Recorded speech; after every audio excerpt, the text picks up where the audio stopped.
بسم اللہ الرحمن الرحیم۔ السلام علیکم پیارے دوستو، ہم آپ کو اپنے چینل دستور حیات میں خوش آمدید کہتے ہیں اور امید کرتے ہیں آپ سب خیریت سے ہوں گے۔ پیارے دوستو، حضرت زید بن ارقم رضی اللہ تعالی عنہ کا بیان ہے کہ میری آنکھوں میں تکلیف ہو گئی اور آپ صلی اللہ علیہ وسلم میرا حال پوچھنے کے لیے تشریف لائے۔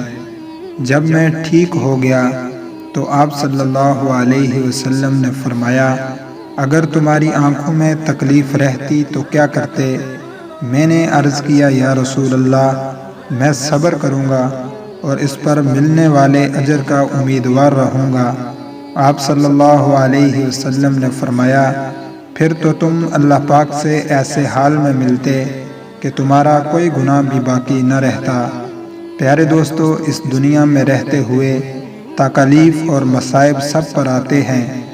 اس حدیث مبارکہ سے یہ معلوم ہوا کہ تکالیف اور مصائب کی وجہ سے گناہ ان لوگوں کے ختم ہوتے ہیں جو صبر کا مظاہرہ کرتے ہیں۔ اللہ تعالیٰ سے دعا ہے کہ اللہ ہمیں دکھ اور مصائب میں صبر کرنے کی توفیق عطا فرمائے۔ پیارے دوستو، اس ویڈیو کو اپنے دوستوں کے ساتھ شیئر کر کے ایسی اچھی ویڈیوز دیکھنے کے لیے ہمارا چینل سبسکرائب کرنا مت بھولیں۔